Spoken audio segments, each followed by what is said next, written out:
আগুনটা ধরেছে আন্দাজ আমাদের যে অ্যাকোমোডেশনের ভেতরে যে ওয়্যারিং থাকে ইলেকট্রিক্যাল, সেই ওয়্যারিং থেকেই আগুনটা শুরু হয়েছে প্রথম। তারপরে তো দমকলে খবর দেওয়া হয়েছে, দমকল এসেছে মিনিট 15-এর মধ্যে, তারপরে আগুনটা নেভানো হয়েছে। কাকদ্বীপে লট নাম্বার 8 এসপি অফিসের পেছনে মুড়িগঙ্গা নদীর চরে দাঁড়িয়ে থাকা একটি পণ্যবাহী জাহাজে বিধ্বংসী আগুন। মুহূর্তের মধ্যে দাউ দাউ করে জ্বলে ওঠে জাহাজের ইঞ্জিন। খবর দেওয়া হয়েছে দমকলে। ঘটনাস্থলে হারুট পয়েন্ট কোস্টাল থানার পুলিশ বাহিনী পৌঁছায়। জাহাজের কেবিনের মধ্যে থাকা ওয়্যারিং এর তারের ইলেকট্রিক শর্ট সার্কিটের জেরে এই অগ্নিকাণ্ড বলে প্রাথমিক অনুমান। তবে পণ্যবাহী এই জাহাজটির ভেতর বেশ কিছু পরিমাণে তেল মজুদ রয়েছে বলে জানা যায়।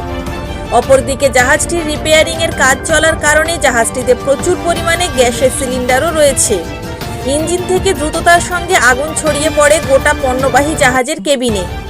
ঘটনাস্থলে পৌঁছয় দমকলের একটি ইঞ্জিন। দমকলের একটি ইঞ্জিনের প্রায় 1.5 ঘন্টার প্রচেষ্টায় অবশেষে আগুন সম্পূর্ণভাবে নিয়ন্ত্রণে আসে।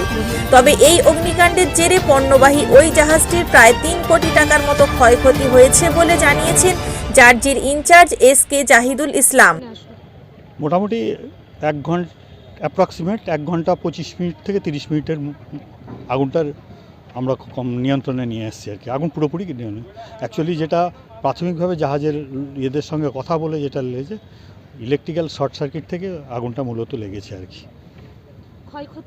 ক্ষয়ক্ষতির পরিমাণ এই মুহূর্তে হলপ করে কিছু বলা যাচ্ছে না, অ্যাসেস করলে বোঝা যাবে যে কত ক্ষয়ক্ষতি হয়েছে। কোনো রকম লাইভ ফ্ল্যাশ না। কাকদ্বীপ থেকে সন্দীপ দাসের রিপোর্ট, বঙ্গভূমি নিউজ।